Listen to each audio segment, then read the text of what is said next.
أعوذ بالله من الشيطان الرجيم. بسم الله الرحمن الرحيم. وما يستوي البحران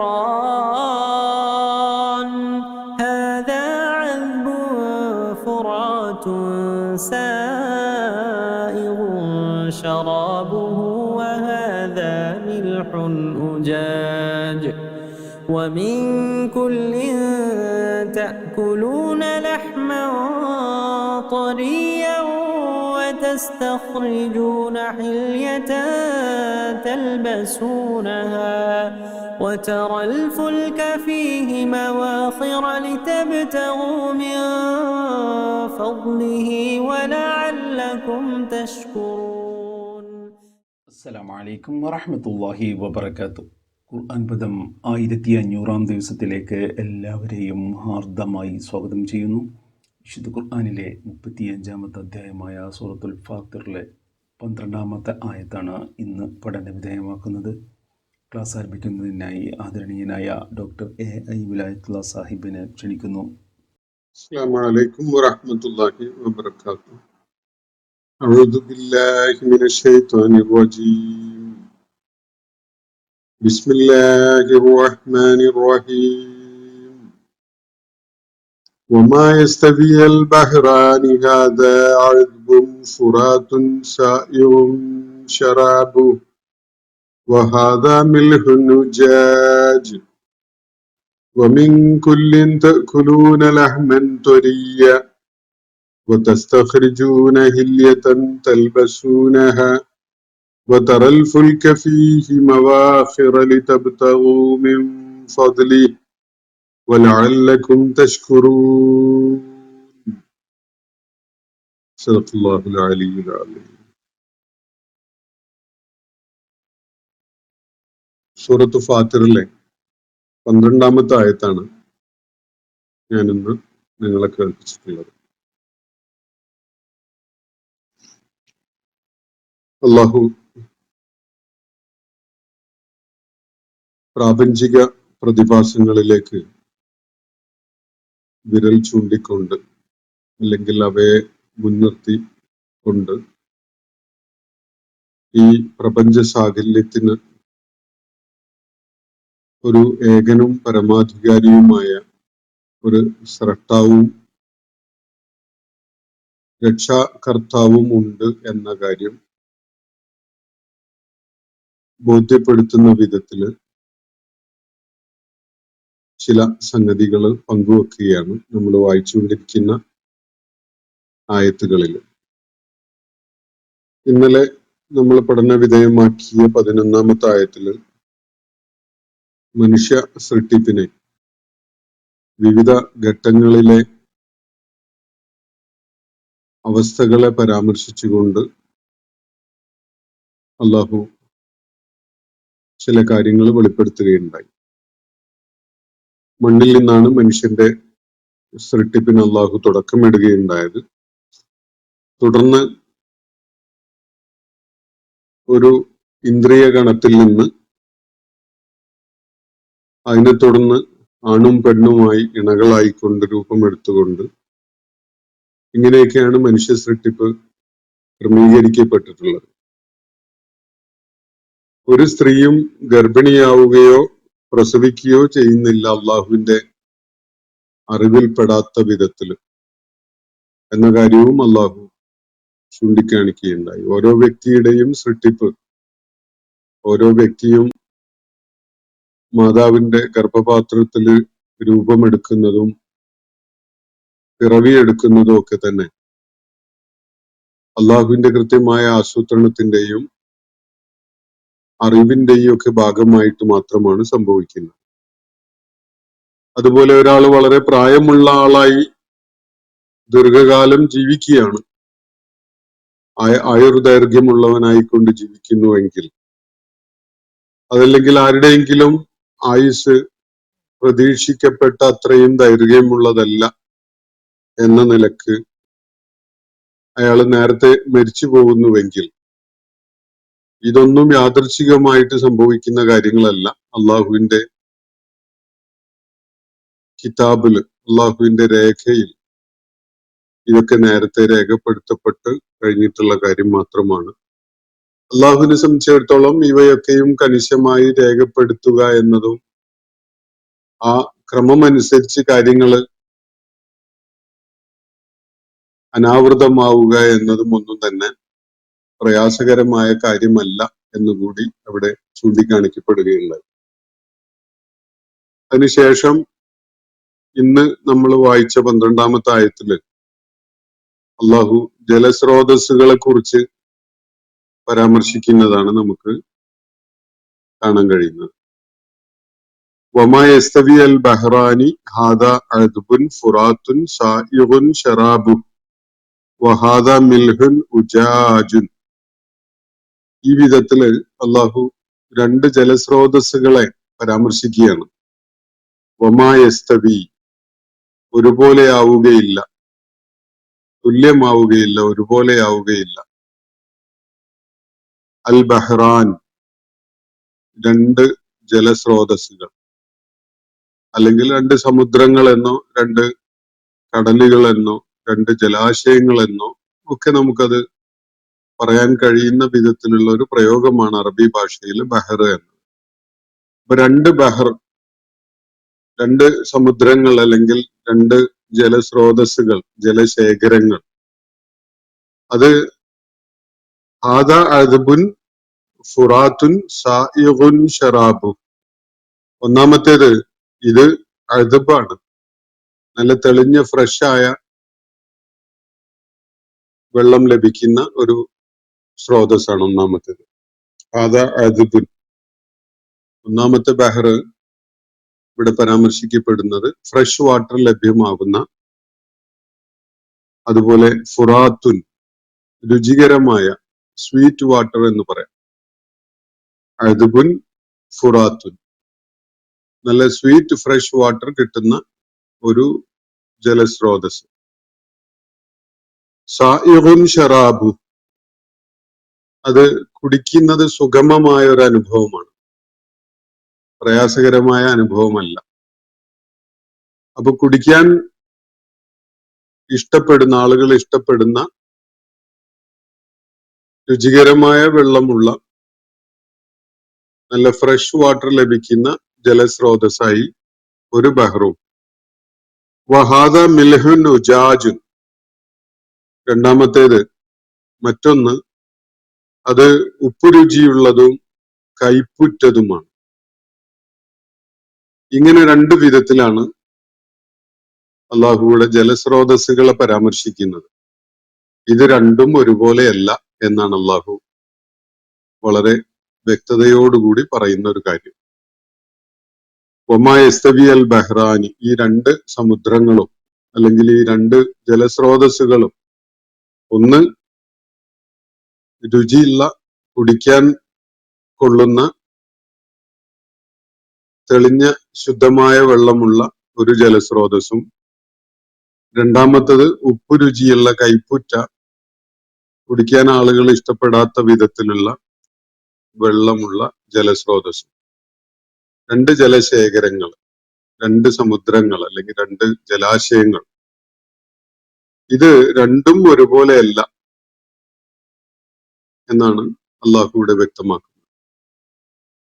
ഏതൊക്കെ നിലക്കാണ് ഇവ ഒരുപോലെ അല്ലാത്തത് എന്നത് അള്ളാഹു നമ്മുടെ ഗവേഷണത്തിന് വേണ്ടി വിട്ടിരിക്കുകയാണ്. ഭൂമിയിലെ ജലാശയങ്ങളുടെ സാധ്യതകൾ അല്ലെങ്കിൽ ജലസ്രോതസ്സുകളെ പൊതുവായിട്ട് നമ്മൾ വിലയിരുത്തുമ്പോൾ എല്ലാം പരസ്പരം ബന്ധപ്പെട്ട് കിടക്കുന്ന ഒരു വാട്ടർസ്കേപ്പാണ് ഭൂമുഖത്തുള്ളത്. നമ്മൾ 7 സമുദ്രങ്ങൾ എന്നൊക്കെ പറയുന്നുണ്ടെങ്കിലും അതൊക്കെ ഓരോ കരയുമായി ബന്ധപ്പെട്ടുകൊണ്ടുള്ള ആ സാമീപ്യം കാരണമായിട്ട് അതിന് ഓരോ പേരിട്ട് വിളിക്കുന്നു എന്നേ ഉള്ളൂ. എല്ലാ സമുദ്രങ്ങളും പരസ്പരം കണക്റ്റഡ് ആണ്. ജലാശയങ്ങൾ, നമ്മുടെ ഒരു ഗ്ലോബ് എടുത്തെന്ന് നോക്കിയാൽ അല്ലെങ്കിൽ ലോകത്തിന്റെ ഒരു ഭൂപടം എടുത്ത് നോക്കിയാൽ നമുക്കത് കാണാൻ കഴിയും. എല്ലാ സമുദ്രങ്ങളും പരസ്പരം കണക്റ്റഡ് ആയിട്ട് കിടക്കുന്ന ഒന്നിച്ചുള്ള ഒരു വാട്ടർസ്കേപ്പാണ്. അതിലേക്ക് വന്നു ചേരുകയാണ് പുഴകളും അരുവികളും തോടുകളും ഒക്കെ. അതിലെ വെള്ളം ഒഴുകി ഈ സമുദ്രത്തിലേക്ക് വന്നു ചേരുന്ന ഒരു ബന്ധം അങ്ങനെയും ഉണ്ട്. ഒറ്റപ്പെട്ട ചിലയിടങ്ങളിലാണ് ചില തടാകങ്ങൾ ഈ വാട്ടർ സ്കേപ്പുമായിട്ട് കണക്റ്റഡ് അല്ലാത്ത ജലസ്രോതസ്സുകൾ കിടക്കുന്നത്. ചില ലേക്ക് ബാക്ക് വാട്ടേഴ്സ് ഒക്കെ ആയിട്ടുള്ള ഇടങ്ങൾ, ജലസ്രോതസ്സുകൾ അങ്ങനെയുണ്ട്. പിന്നെ നമ്മൾ നിർമ്മിച്ചുണ്ടാക്കുന്ന കുളങ്ങളും കിണറുകളും അങ്ങനെയൊക്കെയുള്ള ജലസ്രോതസ്സുകൾ വേറെയും. അപ്പൊ ഇത് ഈ ഭൂമിയുടെ സംവിധാനത്തിൽ അള്ളാഹു ഒരുക്കി വെച്ചിരിക്കുന്ന അതിഗംഭീരമായ അതിവിസ്മയകരമായ ഒരു പ്രതിഭാസമാണ് ഭൂമിയുടെ വാട്ടർ സ്കേപ്പ് എന്നത്. അതേക്കുറിച്ചൊരു പ്രാഥമികമായ വിലയിരുത്തൽ നടത്തിയാൽ തന്നെ നമുക്ക് ബോധ്യപ്പെടും. അതിവിസ്മയകരമായ ഒരു പ്രക്രിയ അള്ളാഹു അവിടെ പ്രവർത്തനക്ഷമമാക്കിയിട്ടുണ്ട്. ഭൂതലത്തിന്റെ കരയേക്കാൾ കൂടുതലുള്ള വലിയൊരു ഭാഗം ജലനിരപ്പാണ്, അല്ലെങ്കിൽ ഈ വാട്ടർ സ്കേപ്പ് എന്ന വിധത്തിലുള്ള ഈ ജലം നിറഞ്ഞു നിൽക്കുന്ന ഭാഗമാണ് എന്നത് നമുക്കൊക്കെ അറിയുന്ന ഒരു കാര്യമാണ്. കടലാണ് അല്ലെങ്കിൽ ജലം നിറഞ്ഞു നിൽക്കുന്ന പ്രദേശമാണ് കരയേക്കാൾ കൂടുതലായിട്ടുള്ളത്. ലോകത്ത് നമ്മൾ പല പേരിട്ട് വിളിക്കുന്ന സമുദ്രങ്ങളൊക്കെയും തന്നെ അതിലെ ജലത്തിന് എല്ലായിടത്തും ഒരേ ക്വാളിറ്റി ഒന്നും അല്ല ഉള്ളത്. വ്യത്യസ്തമായ രുചി ഉള്ള വിധത്തിലാണ് ഈ സമുദ്രങ്ങളിലെ ജലം. പൊതുവായിട്ട് പറയാവുന്ന ഒരു കാര്യം, എല്ലാ സമുദ്രങ്ങളിലും എല്ലാ കടലുകളിലും ഉപ്പുവെള്ളമാണുള്ളത്. എല്ലാ അറിയപ്പെടുന്ന എല്ലാ കടലുകളിലും ഉപ്പുവെള്ളം ആണ്, സാലീൻ വാട്ടർ ആണുള്ളത്. ഇവിടെ അള്ളാഹു പരാമർശിച്ചിരിക്കുന്ന ബഹ്റാൻ എന്നാണല്ലോ. ബഹർ എന്ന് പറഞ്ഞാൽ സാധാരണ കടൽ എന്നാണ് മനസ്സിലാക്കാറുള്ളത്. മുഹൈത്ത് വലിയ സമുദ്രത്തിനുള്ള മറ്റൊരു പേരായിട്ട് ഉപയോഗത്തിലുണ്ട്. പക്ഷെ കോമൺ ആയിട്ട് ബഹർ എന്നത് ജലസ്രോതസ്സുകളെ പരാമർശിച്ചുകൊണ്ട് പറയുന്ന അറബി പ്രയോഗമാണ്. അറബി ഭാഷയിൽ ഖുർആനിൽ തന്നെ പലയിടങ്ങളിലും അത് കടലല്ലാത്ത തടാകം പോലെയുള്ളതിനൊക്കെയും ആ പദം ഉപയോഗിച്ച് കാണാൻ കഴിയും. അള്ളാഹുവിന്റെ ഒരു സംവിധാനം ഈ ഭൂതലത്തിന്റെ വലിയൊരു ഭാഗം സമുദ്രം ആക്കി വെക്കുകയും എന്നിട്ട് അതിൽ നിന്ന് സൂര്യതാപമേറ്റ് ജലം ബാഷ്പീകരിക്കപ്പെട്ട് മേലോട്ട് നീരാവിയായിട്ട് ഉയർന്നു പോവുകയാണല്ലോ. വലിയ ക്വാണ്ടിറ്റിയാണ് ദിനേന കടലിൽ നിന്ന് സൂര്യതാപമേറ്റ് ബാഷ്പീകരിച്ച് മേലോട്ട് ഉയർന്ന് നീരാവിയായിട്ട് ആകാശത്തിലേക്ക് ഉയരുന്നത്. നമ്മൾ മനസ്സിലാക്കിയിട്ടുള്ള കാര്യമാണ്. പക്ഷെ ഇത് ഉപ്പുവെള്ളമാണെങ്കിലും ഈ നീരാവിയായി ബാഷ്പീകരിക്കപ്പെട്ടങ്ങ് മേലോട്ട് ഉയർന്നു പോകുന്ന ആ പ്രക്രിയയില് ഉപ്പ് ഈ വെള്ളത്തിനോടൊപ്പം മേലോട്ട് ഉയരുന്നില്ല. നീരാവിയായിട്ട് അത് പോകുമ്പോ വെള്ളം മാത്രമേ അത് ബാഷ്പീകരിച്ച് അങ്ങനെ പോകുന്നുള്ളൂ. ഉപ്പ് അവിടെ തന്നെ അവശേഷിക്കുകയാണ്. ഈ ഉപ്പ് നമ്മൾ വറ്റിച്ചെടുക്കുന്നുണ്ട്, നമ്മളുടെ പല ആവശ്യങ്ങൾക്കും പ്രയോജനപ്പെടുത്തുന്നുണ്ട്. പക്ഷെ സമുദ്രത്തില് ഈ ഉപ്പ് എത്ര തന്നെ വെള്ളം നീരാവിയായി മേലോട്ട് ഉയർന്നു പോയാലും ആ വെള്ളത്തിൽ ഉണ്ടായിരുന്ന ഉപ്പ് അവിടെ തന്നെ അവശേഷിക്കുകയാണ്. നമ്മളെ പല പ്രയോജനങ്ങൾക്കും നമ്മളത് ഉപയോഗപ്പെടുത്തുന്നുണ്ട് താനും. എന്നിട്ട് ഈ വെള്ളം സമുദ്രത്തിൽ നിന്ന് ആവിയായി പോകുന്ന ഈ വെള്ളം ആകാശത്തില് ഘനീഭവിച്ച് മേഘങ്ങളുടെ രൂപത്തില് ഒരുമിച്ച് കൂട്ടപ്പെട്ട് അത് പിന്നീട് ഭൂമിയുടെ കരഭാഗത്ത് മഴയായിട്ട് നൽകപ്പെടുകയാണ്. കടലിലും മഴ പെയ്യുന്നുണ്ട്, പക്ഷെ കരയിലാണ് യഥാർത്ഥത്തിൽ ഈ മഴയുടെ മുഖ്യമായ ആവശ്യമുള്ളത്. അപ്പോ കരയിൽ എല്ലായിടത്തുമായിട്ട് വെള്ളം എത്തി ആകാശത്തുനിന്ന് മഴയായി വർഷിച്ച് ഭൂമിയുടെ ഈ കരഭാഗം ഹരിതാഭമായി മാറ്റി, അതിനെ നല്ല ഫലഭൂയിഷ്ടമാക്കി മാറ്റി, അവിടെ ചെടികളും മരങ്ങളും ഒക്കെ തഴച്ചു വളരുകയും സസ്യ ലതാദികൾ നിറഞ്ഞ് പച്ചപ്പുള്ളതായി മാറുന്ന ഒരു കാഴ്ച നമ്മൾ നിരന്തരം കണ്ടുകൊണ്ടിരിക്കുന്നുണ്ട്. അതിനൊരു സൈക്കിളൊക്കെ ഉണ്ട്, അതിന്റെ ഒരു ക്രമം, ഒരു ചാക്രികത ഒക്കെ അതിനുണ്ട്. അതിന് സമാന്തരമായിട്ട് ജീവജാലങ്ങളുടെ അതിജീവനവും അതിലൂടെ സാധിക്കുകയാണ്. ആ വിധത്തിലാണ് അതിന്റെ ക്രമീകരണം. ഒരുപക്ഷെ നമ്മുടെ അറിവിൽ പെട്ടെടുത്തോളം ഈ പ്രപഞ്ച സാകല്യത്തിലാകെയായി ഈ വിധത്തില് ജലം ലഭ്യമായ ഒരേ ഒരു പ്ലാനറ്റ് ഭൂമിയാണ്. മറ്റ് വേറെ എവിടെയെങ്കിലും ഉണ്ടോ എന്നത് നമ്മൾ ഇതിനകം നമുക്ക് ആശ്രയിക്കാവുന്ന വിധത്തിൽ കണ്ടെത്തിയിട്ടില്ല. ചെറിയ ചെറിയ ജലസാന്നിധ്യം ഉണ്ടായിരുന്നതിന്റെ ലക്ഷണങ്ങളൊക്കെ പലയിടത്തും ശാസ്ത്രകാരന്മാര് കണ്ടെത്തിയിട്ടുണ്ടെങ്കിലും ഒരു ഭൂമിയുടെ ഉപരിതലത്തിന്റെ വലിയ ഭാഗം കടലാണ് എന്ന പോലെ പ്രപഞ്ചത്തിലെ ഒരു ഗോളത്തിന്റെയും ഉപരിതലം അങ്ങനെ വെള്ളം നിറഞ്ഞു നിൽക്കുന്ന ഒരവസ്ഥ ഇല്ല, നമ്മൾ അറിവിൽ പെട്ടെടുത്തോളം. അത്രയൊക്കെ നമ്മളുടെ പഠനം ആ മേഖലയിൽ മുന്നേറിയിട്ടുള്ളൂ. അപ്പൊ ഇത് ഒന്ന് ആലോചിച്ച് നോക്കൂ.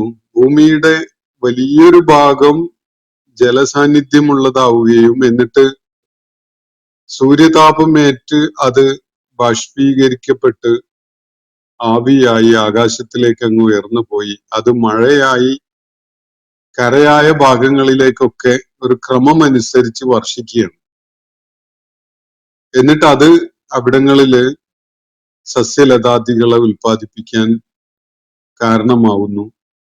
അതുപോലെ ജീവജാലങ്ങൾക്ക് ആവശ്യമായ കുടിവെള്ളവും അവർക്ക് വേണ്ട വിഭവങ്ങളൊക്കെ ലഭിക്കുന്ന വിധത്തിൽ അത് പ്രയോജനപ്പെടുന്നു.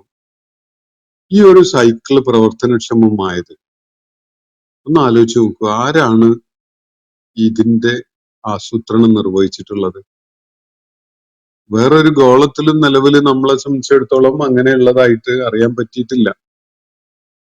എന്തൊരു അത്ഭുതകരമായ ഒരു പ്രതിഭാസമാണ് ഈ വാട്ടർ സൈക്കിളിലൂടെ അള്ളാഹു പ്രവർത്തനക്ഷമമാക്കിയിട്ടുള്ളത്. ഒന്ന് ആലോചിച്ച് നോക്കും. പ്രപഞ്ചാസൂത്രകനായ പ്രപഞ്ച സൃഷ്ടാവായ ദൈവത്തെ നിഷേധിക്കുന്ന ആളുകൾ എങ്ങനെയാണ് ഈ ഒരു പ്രാപഞ്ചിക പ്രതിഭാസത്തിന് ഒരു വിശദീകരണം നൽകുക? എങ്ങനെയാണ് ഈ ഒരു പ്രക്രിയ പ്രവർത്തനക്ഷമമായിട്ടുള്ളത്? ഭൂമിയുടെ വലിയൊരു പ്രതലം ജലാശയങ്ങളുടെ ഇതായി മാറുകയും എന്നിട്ട് അതിനെ സൂര്യതാപം ബാഷ്പീകരിച്ച് കൊണ്ടുപോയ ഒരു ക്രമം അനുസരിച്ച് അതൊക്കെ ബാഷ്പീകരിക്കപ്പെടുന്നുള്ളൂ. സമുദ്രത്തിൽ എന്തെങ്കിലും പറയത്തക്ക കുറവുണ്ടാവുന്ന, ജലത്തിന് കുറവുണ്ടാവുന്ന ഒന്നും നമ്മൾ കാണുന്നില്ല. മഴക്കാലത്ത് സമുദ്രം പ്രക്ഷുബ്ധമാകും എന്നതൊക്കെ നമ്മൾ കാണുന്നുണ്ടെങ്കിലും ജലവിധാനം വളരെയൊന്നും വ്യത്യാസപ്പെടുന്നില്ല. കുറച്ചൊക്കെ ഉണ്ടാവും.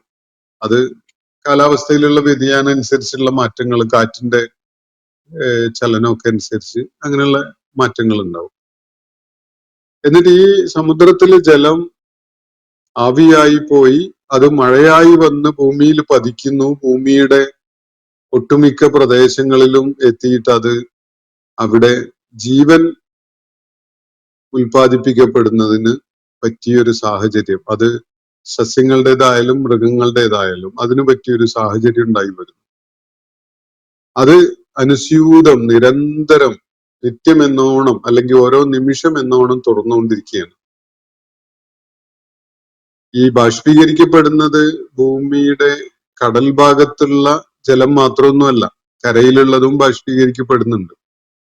പക്ഷെ കടലിലെ ജലത്തിന്റെ ബാഷ്പീകരണ സാധ്യത വെച്ച് നോക്കുമ്പോൾ കരയിലേത് വളരെ പരിമിതമായി കുറഞ്ഞ അളവിലൊക്കെ സംഭവിക്കുന്നുള്ളൂ.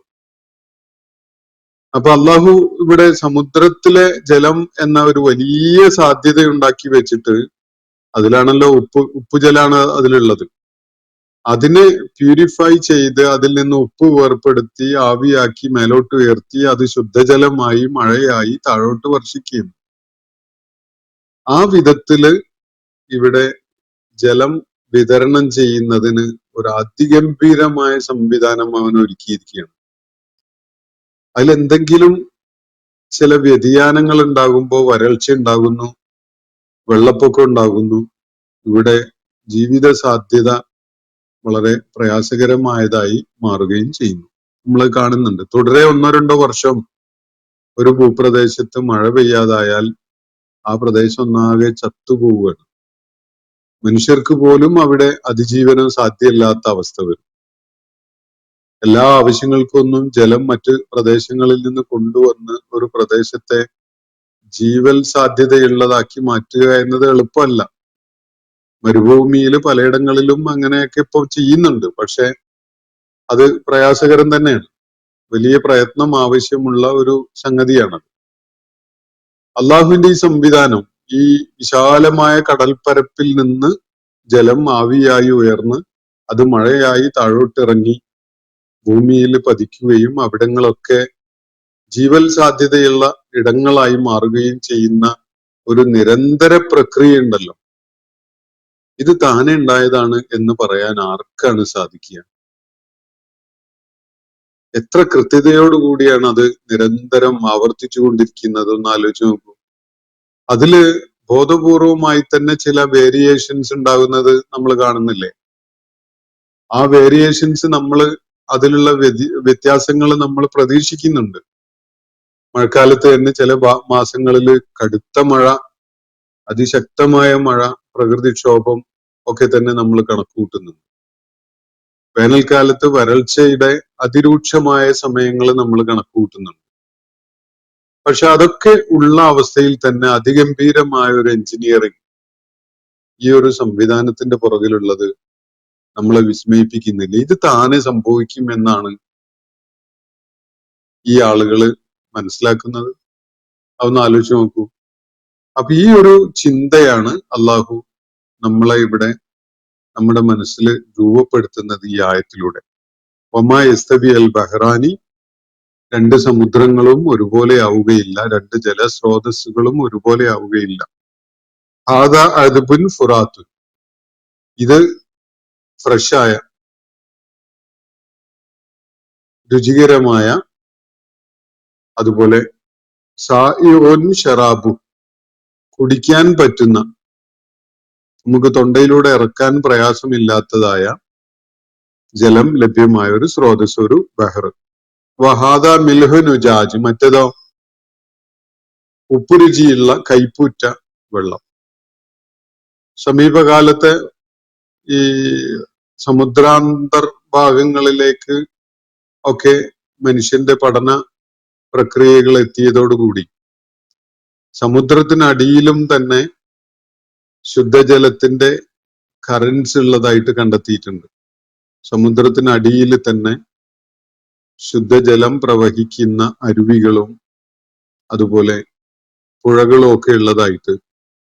ഇപ്പോ അമേരിക്കയുടെ പശ്ചാത്തലത്തിൽ ഒരു അരുവി, ഒരു പുഴ ആ വിധത്തിൽ കണ്ടെത്തിയത് ഒരു കേരളീയനാണ്. കോഴിക്കോട്ടുകാരനായ ഒരു ഹംസ എന്ന പേരിൽ അറിയപ്പെട്ട ഒരു ഗവേഷകനാണ്, ഒരു ശാസ്ത്രജ്ഞനാണ്. സമുദ്രത്തിനടിയിലുള്ള ഒരു പുഴയെക്കുറിച്ച്, ശുദ്ധജലം ഒഴുകുന്ന ഒരു പുഴയെക്കുറിച്ച് അതിന്റെ സാന്നിധ്യം കണ്ടെത്തി അതിന് പേര് ഇടുകയൊക്കെ ചെയ്തിട്ടുള്ള അദ്ദേഹത്തിന്റെ പേരിലാണ്. ഹംസ റിവർ എന്നോ മറ്റോ ആണ് ഈ സമുദ്രത്തിനടിയിലുള്ള ഈ പുഴക്ക് പേര് നൽകപ്പെട്ടിരിക്കുന്നത്. അപ്പോ സമുദ്രത്തിനടിയില് ശുദ്ധജല സ്രോതസ്സുകളുണ്ട്. അതുപോലെ സമുദ്രത്തിൽ തന്നെ ചിലയിടങ്ങളില് സമുദ്രോപരിതലത്തില് ശുദ്ധജലം ലഭിക്കുന്ന ഇടങ്ങളുണ്ട് എന്നതൊക്കെ നാവികന്മാര് പഴയ കാലത്ത് തന്നെ കണ്ടെത്തിയിട്ടുണ്ട്. സമുദ്രം പൊതുവായിട്ട് ഉപ്പുരുചിയുള്ളതാണ്. പക്ഷെ ചിലയിടങ്ങളില് ഈ ഉപ്പുരുചിയുള്ള സമുദ്രത്തിലേക്ക് കൂടിക്കലരാതെ ശുദ്ധജലം ലഭ്യമായ ചില ജലസ്രോതസ്സുകളുണ്ട്. ഇപ്പോ ബാൾട്ടിക് സീയിലേക്ക് നൂറുകണക്കിന് അരുവികള് അല്ലെങ്കിൽ പുഴകൾ ഒഴുകിയെത്തുന്നത് കാരണമായിട്ട് മറ്റു സമുദ്രങ്ങളെ പോലെ കടുത്ത ഉപ്പുരുചിയുള്ളതല്ല അത്. നേർത്ത ഉപ്പുരുചി മാത്രമേ ബാൾട്ടിക് സീയിലുള്ളൂ എന്ന് ശാസ്ത്രകാരന്മാർ ചൂണ്ടിക്കാണിച്ചത് കാണാം. എന്നാൽ സമുദ്രത്തിന്റെ അന്തർഭാഗത്ത് തന്നെ, അടിഭാഗത്ത് തന്നെ പലയിടങ്ങളിലും, അതുപോലെ ഉപരിതലത്തിലൂടെ ഒഴുകുന്ന ചില ഭാഗങ്ങളിലും ഒക്കെ തന്നെ ശുദ്ധജല സാധ്യതയുണ്ട് എന്നത് കണ്ടെത്തിയിട്ടുള്ളതാണ്. കടൽ യാത്ര ചെയ്യുന്ന പലരും അതിന്റെ ആ പ്രദേശങ്ങളിൽ നിന്ന് ശുദ്ധജലം ശേഖരിക്കുന്ന ഒരു പതിവും അത് കാരണമായിട്ട് ആ പ്രദേശങ്ങളിലൂടെ കടൽ യാത്ര നടത്തുന്ന ആളുകള് ആ പ്രദേശങ്ങളിലൂടെ പാസ് ചെയ്യുന്ന വിധത്തിൽ അതിനെ അവരുടെ യാത്രകളെ റൂട്ട് ചെയ്യുന്നതൊക്കെ നമുക്ക് അത് സംബന്ധമായിട്ടുള്ള പഠന സ്രോതസ്സുകളിൽ കാണാൻ സാധിക്കും. അപ്പൊ ഇവിടെ അള്ളാഹു പറയുന്നത് ഈ രണ്ട് സമുദ്രങ്ങൾ, ജലാശയങ്ങള് അല്ലെങ്കിൽ ജലസ്രോതസ്സുകൾ ഒരുപോലെയല്ല. ഒന്ന് കൈപ്പുറ്റ, കുടിക്കാൻ കൊള്ളാത്ത ഉപ്പുരുചിയുള്ള ഒരു ജലസ്രോതസ്സാണെങ്കിൽ മറ്റത് ശുദ്ധജലം ലഭിക്കുന്ന, കുടിക്കാൻ സുഗമമായ, നല്ല രുചികരമായ വെള്ളം ലഭ്യമായ സമുദ്രം അല്ലെങ്കിൽ ജലസ്രോതസ്സാണ്. എന്നിട്ട് തുടർന്ന് അള്ളാഹു പറയുന്നത് വമിൻ കുല്ലിൻ തഅ്കുലൂന ലഹ്മൻ ത്വരിയ്യ, രണ്ടിൽ നിന്നും നിങ്ങൾ നല്ല പുതുമാംസം ഭക്ഷിക്കുന്നുണ്ട്. ശുദ്ധജല സ്രോതസ്സുകളിൽ നിന്നായാലും അതുപോലെ ഉപ്പുരുചിയുള്ള ജലസ്രോതസ്സുകളിൽ നിന്നായാലും നിങ്ങൾ തഅ്കുലൂന ലഹ്മൻ ത്വരിയ്യ, നല്ല ഫ്രഷായ മാംസം നിങ്ങൾ അതിൽ നിന്ന് ഭക്ഷിക്കുന്നുണ്ട് എന്നാണ് അള്ളാഹു പറയുന്നത്. തഅ്കുലൂന ലഹ്മൻ ത്വരിയ്യ, നല്ല അഴുകാത്ത ശുദ്ധമായ ഫ്രഷായ മാംസം. കടലിലെയും അതുപോലെ പുഴകളിലെയും ഒക്കെ മത്സ്യസമ്പത്തിനെയാണ് അള്ളാഹു സൂചിപ്പിക്കുന്നത് എന്ന് കാണാൻ സാധിക്കും. മത്സ്യസമ്പത്ത് എന്നതില് മത്സ്യങ്ങളെ പോലെയുള്ള മറ്റ് എഡിബിൾ ആയ പല സംഗതികളും കടലിലും പുഴയിലും ഒക്കെ ലഭ്യമാണ്. അതൊക്കെ ഉൾപ്പെടുത്തിക്കൊണ്ടാണ് ഞാൻ സൂചിപ്പിക്കുന്നത്. അതില് ചെമ്മീന് വേണമെങ്കിൽ ചിലർക്ക് ഒരു മീനായിട്ട് മത്സ്യമായിട്ട് തോന്നിയെന്ന് വരില്ല. ഞണ്ട് അങ്ങനെയുള്ളതാണ്.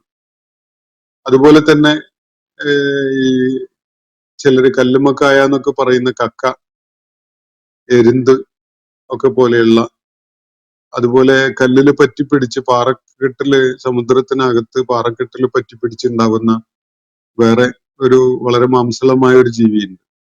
അതിന്റെ ഷെല്ല് ഒരു കക്കയുടേതൊക്കെ പോലെയുള്ള സമാനതയുള്ള ഷെല്ലാണ്. അത് രുചികരമായ മാംസമാണ്. ആ ഷെല്ല് പൊട്ടിച്ചാൽ അതിന്റെ അകത്തുനിന്ന് കിട്ടുക. ഇത് പൊട്ടിച്ചെടുത്ത് മാംസം ശേഖരിച്ച് വിൽപ്പന ചെയ്യുന്ന ധാരാളം ആളുകൾ, അത്തരം ജോലികളിൽ ഏർപ്പെട്ട ധാരാളം ആളുകളുണ്ട്. ഈ നമ്മൾ കേരളത്തിന്റെ തീരത്ത് തന്നെ മലബാറിൽ ഇവിടെ കടലുണ്ടി പോലെയുള്ള പ്രദേശങ്ങളിലൊക്കെ തന്നെ കടലിനോട് ചേർന്ന പുഴകളിലൊക്കെ ഈ മാംസം ലഭ്യമാണ്. അത് ഒരു ജീവിയായിട്ട് ഒരു പ്രത്യേക ഷേപ്പുള്ള ഒരു സംഗതിയായിട്ട് പോലും നമുക്ക് തോന്നൂല. ഒരു കക്കകത്ത് ഇങ്ങനെ മാംസളത ഉള്ള ഒരു സക്യുലന്റ് ആയ ജ്യൂസി ആയ ഒരു സബ്സ്റ്റൻസ്, ജീവനുള്ളതാണ് അത്. പക്ഷെ അത് നമുക്ക് ഇങ്ങനെ അവയവങ്ങളൊക്കെ ഉള്ള ഒരു ജീവിയെ പോലെ അല്ല അനുഭവപ്പെടുക. അപ്പൊ അങ്ങനെയൊക്കെയുള്ള ലഹ്മുൻ ത്വരീയായിട്ട് അങ്ങനെ തന്നെ പോയി എടുത്ത് നമുക്കൊന്ന് വേവിച്ച് കഴിക്കുക വേണ്ടുള്ളൂ എന്ന വിധത്തില് അത്രയും ഫ്രഷായ മാംസം കടലിലും കരയിലും ഒക്കെ ആയിട്ട്, ശുദ്ധജലത്തിലും അതുപോലെ ഉപ്പുജലത്തിലും ഒക്കെ ആയിട്ട് ലഭ്യമാണ്. മനുഷ്യൻ എത്രയോ കാലങ്ങളായിട്ട് ഇതൊക്കെ പ്രയോജനപ്പെടുത്തുന്നുണ്ട്. അതുപോലെ മനുഷ്യന് വേറെയും ചില ഉപയോഗങ്ങള് ഈ ജലസ്രോതസ്സുകളിൽ, അത് ഉപ്പുള്ളതായാലും ഉപ്പില്ലാത്തതായാലും വേറെയും ചില പ്രയോജനങ്ങളുണ്ട്. അതെന്താണ്? ഒന്ന്, തസ്തഖ്രിജൂന ഹില്യത്തൻ, നിങ്ങൾ ആഭരണങ്ങളായി ഉപയോഗിക്കുന്ന ആകർഷകമായ അലങ്കാര വസ്തുക്കള് ഈ ജലാശയങ്ങളിൽ നിന്ന് പുറത്തെടുക്കുന്നു. തസ്തഖ്രിജൂന, നിങ്ങൾ പുറത്തെടുക്കുന്നു, കണ്ടെത്തുന്നു, ഹില്യത്തൻ, ആഭരണങ്ങൾ. ഹില്യത്ത് എന്ന് പറഞ്ഞ ആഭരണം എന്നാണ് ആ വാക്കിന്റെ അർത്ഥം. ആഭരണമായി ഉപയോഗിക്കാൻ പ്രയോജനകരമായിട്ട് കാണപ്പെടുന്ന പലതും ഈ ജലസ്രോതസ്സുകളിലുണ്ട്. നമ്മൾ പേൾ എന്ന് ഇംഗ്ലീഷിൽ പറയുന്ന മുത്ത് വർഗത്തിൽപ്പെടുന്ന സംഗതികൾ കടലിൽ നിന്നാണ് അത് കണ്ടെത്തുന്നത്. അത് ഒരു ഷെല്ലിനകത്ത് അകപ്പെടുന്ന ഒരു മണൽത്തരി കാലങ്ങൾ കൊണ്ട് രൂപപ്പെട്ട് അതൊരു പേളായി മാറുന്നതാണ് എന്നാണ് അതിനെക്കുറിച്ചുള്ള പഠനങ്ങൾ വെളിപ്പെടുത്തുന്നത്. ഒരു മണൽത്തരി ഒരു കക്കയുടെ അകത്ത് കയറി അത് ഫോം ചെയ്തിട്ടാണ് പിന്നീട് അതൊരു മുത്തായിട്ട് മാറുന്നത്. പേൾ എന്നാണ് ഇംഗ്ലീഷിൽ പറയാറ്. വെറുതെ ഒന്ന് പേൾസ് ഇമേജസ് എന്ന് പറഞ്ഞിട്ടൊന്ന് ഗൂഗിൾ ചെയ്ത് നോക്കിയാൽ പല കളർ ഷെയ്ഡുള്ള ഈ പേൾസിന്റെ ചിത്രങ്ങൾ ധാരാളം കാണാൻ കഴിയും നമുക്ക് ഗൂഗിളിൽ. അതീവ സുന്ദരമായ മാലകളും അതുപോലെയുള്ള മുത്തുമാലകള് അതുപോലെയുള്ള ആഭരണങ്ങളൊക്കെ ഉണ്ടാക്കാൻ മനുഷ്യര് ഏറെ പ്രയോജനപ്പെടുത്തുന്ന വളരെ വിലപിടിപ്പുള്ള സംഗതികളാണിത്, മുത്തുകൾ എന്ന് പറയുന്നത്, പേൾസ് എന്ന് പറയുന്നത്. അതുപോലെ വേറെയും ചില ആഭരണങ്ങളായി ഉപയോഗിക്കാവുന്ന ശംഖ്, കോഞ്ച് എന്ന് പറയുന്ന ശംഖ്, അതുപോലെ ഷെൽസ് ഒക്കെ കടലിൽ നിന്ന് കിട്ടുന്നത് വേറെയും പലതും ഉണ്ട്. അതുപോലെ ഈ മനുഷ്യന്റെ വ്യാവസായിക പ്രവർത്തനങ്ങൾ തുടങ്ങിയതിന് ശേഷമുള്ള കാലത്ത് ഗ്ലാസിന്റെ ഉൽപാദനം, ചില്ല് നിർമ്മിക്കാനൊക്കെ തുടങ്ങിയതിന് ശേഷം പല കടലിലേക്ക് സെഡിമെന്റ് ചെയ്ത് എത്തുന്ന കുപ്പികള്, ഗ്ലാസ് കഷ്ണങ്ങളും ഒക്കെ തന്നെ കാലങ്ങൾ കൊണ്ട് തിരമാലകളിൽ പെട്ട് അതിന് വളരെ മിനുമിനുപ്പുണ്ടായി വന്ന് അതൊക്കെ തന്നെ വളരെ കൗതുക വസ്തുക്കളായി, ആകർഷക വസ്തുക്കളായിട്ട് കടലിൽ നിന്ന് ശേഖരിക്കപ്പെടുന്നുണ്ട്.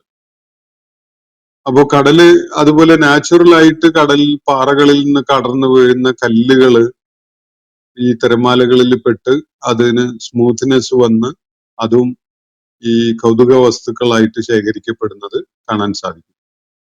ഇതിൽ ഏറ്റവും വിലപിടിപ്പുള്ളത് നമ്മുടെ അറിവിൽ പെട്ടെടുത്തോളം ഈ മുത്തുകളാണ്. അതുപോലെ ചിലയിടങ്ങളില് കടലില് ഈ ജലാന്തർഭാഗത്ത് സ്വർണവും ലഭ്യമാവുന്നതായിട്ടാണ് അറിയാൻ കഴിയുന്നത്. ഇതൊക്കെ കടലിലെ അല്ലെങ്കിൽ ജലാശയങ്ങളിൽ മനുഷ്യന്റെ ആവശ്യത്തിനായിട്ട് അള്ളാഹു ഒരുക്കി വെച്ചിരിക്കുന്നതാണ്. നിങ്ങളത് കണ്ടെത്തി പുറത്തു കൊണ്ടുവരുന്നു. തൽബസൂനഹ, നിങ്ങളത് അണിയുകയും ചെയ്യുന്നു എന്നാണ് അള്ളാഹു ഇവിടെ പറയുന്നത്. അതുപോലെ വതറൽ ഫുൽക ഫീഹി, ഈ രണ്ട് ജലാശയങ്ങളിലായിട്ടും കപ്പലുകൾ സഞ്ചരിക്കുന്നത് നിങ്ങൾ കാണുന്നു. മവാഹിറ, അതിന്റെ പ്രതലം കീറി മുറിച്ചുകൊണ്ടാണ്, പകുത്ത് കൊണ്ടാണ്. അതീവ സുന്ദരമായ ഒരു കാഴ്ചയാണ്. കപ്പലിന്റെ ആ പോയിന്റഡ് ആയ ഭാഗം, അതിന്റെ കൂർപ്പുള്ള രണ്ടറ്റങ്ങളുണ്ട്. ഇത് ജലത്തിന്റെ ആ വിരിമാറിനെ പിളർത്തിക്കൊണ്ടാണ് അങ്ങനെ പോവുക. അതിൽ വലിയ ഡിസ്റ്റർബൻസ് ഒന്നും ഉണ്ടാവില്ല. പക്ഷെ ജലം രണ്ട് ഭാഗങ്ങളിലേക്കായിട്ട് അങ്ങ് പിളർന്ന് നീങ്ങിക്കൊടുത്ത് കപ്പല് കടന്നു പോകുന്ന ആ കാഴ്ച ഖുർആൻ അതിനവിടെ വിവരിക്കുന്നത് മവാഹിറ എന്നാണ്. വതറൽ ഫുൽക ഫീഹി മവാഹിറ, അതിന്റെ പ്രതലത്തിനെ പിളർത്ത് മാറ്റി അല്ലെങ്കിൽ വകഞ്ഞു മാറ്റി അതിലൂടെ കപ്പല് നീങ്ങുന്നത് നിങ്ങൾ കാണുന്നുണ്ട്. അപ്പോ ലിതബ്തഗു മിൻ ഫദ്ലി, അങ്ങനെ ഈ കപ്പലുകൾ സഞ്ചരിക്കുന്നത് എന്തിനു വേണ്ടിയാണ്? നിങ്ങൾ അള്ളാഹുവിന്റെ ഫദ്ല് തേടിക്കൊണ്ടുള്ള യാത്ര ചെയ്യുന്നതിനാണ്. അള്ളാഹുവിന്റെ ഔദാര്യം, മനുഷ്യ ജീവിതത്തിന് ആവശ്യമായ വിഭവങ്ങൾ തേടിക്കൊണ്ട്, അള്ളാഹുവിന്റെ ഫദ്ല് തേടിക്കൊണ്ട്. നമ്മൾ പള്ളിയിൽ നിന്ന് പുറത്തേക്ക് ഇറങ്ങുമ്പോൾ പറയുന്ന വാചകം എന്താണ്? അള്ളാഹു മഫ്തഹ്ലി അബുവാബ ഫദ്ലിക എന്നാണ്. ജീവിത വിഭവങ്ങളുടെ അള്ളാഹുവിന്റെ ഔദാര്യങ്ങള്, അതിന്റെ കവാടം തുറന്നു തരണേ എന്ന് പറഞ്ഞുകൊണ്ടാണ് പുറത്തേക്ക് ഇറങ്ങുന്നത്. ഇവിടെ കപ്പലുകള് കടലിന്റെ ആ പ്രതലത്തിനെ വകഞ്ഞു മാറ്റി അതിന്റെ വിരിമാറിനെ കീറി മുറിച്ചുകൊണ്ട് അല്ലെങ്കിൽ പകുത്തു മാറ്റിക്കൊണ്ട് അങ്ങനെ നീങ്ങുന്ന ഒരു കാഴ്ച. കടലിന്റെ പ്രതലത്തിലെ വെള്ളത്തിന്റെ ഫ്ലോ തന്നെ വേറൊരു നിലക്കായി മാറുന്നുണ്ട്. കടലിലൂടെ, കടലിന്റെ പ്രതലത്തിലൂടെ കപ്പൽ നീങ്ങുമ്പോൾ അത് ലിതബ്തഗു മിൻ ഫദ്ലി, അള്ളാഹുവിന്റെ അനുഗ്രഹങ്ങൾ തേടിക്കൊണ്ടാണ് അള്ളാഹുവിന്റെ ഔദാര്യങ്ങളായ ജീവിത വിഭവങ്ങൾ തേടിക്കൊണ്ടാണ് നിങ്ങൾ അങ്ങനെ കപ്പലോടിച്ചു പോകുന്നത്. എന്തിനു വേണ്ടിയാണ്? വലഅല്ലക്കും തഷ്കുറൂൻ, നിങ്ങൾ അവനോട് കൃതജ്ഞതയുള്ളവരായി മാറുന്നതിന് വേണ്ടിയാണ്. അള്ളാഹു പലയിടങ്ങളിലായിട്ട് നിങ്ങൾക്കുള്ള വിഭവങ്ങൾ ഒരുക്കി വെച്ചിരിക്കുന്നതും നിങ്ങൾ അത് തേടിപ്പോകാൻ വേണ്ടി കടലിന്റെ പ്രതലത്തിലൂടെ കപ്പലോടിച്ചു പോകാൻ സാധിക്കുന്നതും ഒക്കെ അള്ളാഹുവിനോട് ശുക്ർ ചെയ്യാൻ, അള്ളാഹുവിനോട് കൃതജ്ഞത കാണിക്കാൻ നിങ്ങൾക്ക് ഒരു അവസരം എന്ന നിലക്കാണ് അള്ളാഹു ഒരുക്കി വെച്ചിരിക്കുന്നത് എന്നാണ് അള്ളാഹുവിടെ സൂചിപ്പിക്കുന്നത്. മനുഷ്യനെ സർവൈവ് ചെയ്യണമെങ്കിൽ ഭൂമുഖത്ത് അള്ളാഹു ഒരുക്കി വെച്ചിട്ടുള്ള വിഭവങ്ങൾ കണ്ടെത്തി പ്രയോജനപ്പെടുത്തുക തന്നെ വേണം. അതിന് പറ്റുന്ന വിധത്തിലുള്ള സംവിധാനങ്ങളാണ് അള്ളാഹു നമുക്ക് ഒരുക്കി തന്നിട്ടുള്ളത്. അത് പ്രയോജനപ്പെടുത്തുകയും അവനോട് കൃതജ്ഞതയുള്ളവരാവുകയും ചെയ്യുന്നതിന് വേണ്ടിയാണ് അള്ളാഹു ഈ വിധത്തിൽ സജ്ജീകരിച്ചിരിക്കുന്നത് എന്നാണ് പറയുന്നത്. ഈ ഒരൊറ്റ സംഭവം, 2 ജലാശയങ്ങള്, ഉപ്പുള്ളതും ഉപ്പില്ലാത്തതും, കുടിക്കാൻ കൊള്ളുന്നതും കുടിക്കാൻ കൊള്ളാത്തതുമായ, ഇത് രണ്ടും മനുഷ്യന് വലിയ ആവശ്യമില്ല. ഏതെങ്കിലും ഒന്നായാല് ഫലത്തില് അത് മതിയാവില്ല. മനുഷ്യന്റെ ഭക്ഷണ ആവശ്യത്തിനും ചികിത്സയുടെ ആവശ്യത്തിനും ഒക്കെ ആയിട്ട് മനുഷ്യന് ഉപ്പ് ആവശ്യമാണ്. വേറെയും പല പ്രയോജനങ്ങളും അതുകൊണ്ടുണ്ട്. അതുകൊണ്ട് വളരെ ലാർജ് സ്കെയിലായിട്ട് വലിയ അളവിൽ തന്നെ ഉപ്പ് മനുഷ്യന് ശേഖരിക്കാൻ പറ്റേണ്ടതുണ്ട്. അതേപോലെ തന്നെ ശുദ്ധജലവും മനുഷ്യന് ആവശ്യമാണ്. ഇതിന് അള്ളാഹു ഒരുക്കി വെച്ചിരിക്കുന്ന ഈ സംവിധാനത്തെ പഠിച്ചാൽ മാത്രം മതി മനുഷ്യന് പ്രപഞ്ച സൃഷ്ടാവും നിയന്ത്രകനുമായ ഒരു നാഥനുണ്ട് എന്ന കാര്യം ബോധ്യപ്പെടാൻ. ഇന്നത്തെ സെഷൻ ഞാനിവിടെ അവസാനിപ്പിക്കുകയാണ്. വാഹിർ ദഅ്വാന അനിൽ ഹംദുലില്ലാഹി റബ്ബിൽ ആലമീൻ. അസ്സലാമു അലൈക്കും വറഹ്മത്തുള്ളാഹി വബറകാതുഹു. ഇന്നത്തെ ഖുർആൻ പദം ഇവിടെ സമാപിക്കുന്നു. ഖുർആൻ പഠനത്തിൽ പങ്കെടുത്ത എല്ലാവർക്കും അല്ലാഹു അർഹമായ പ്രതിഫലം നൽകി അനുഗ്രഹിക്കട്ടെ. വആഖിർ ദഅ്വാന അനിൽ ഹംദുലില്ലാഹി റബ്ബിൽ ആലമീൻ. അസ്സലാമു അലൈക്കും വറഹ്മത്തുള്ളാഹി വബറകാതുഹു.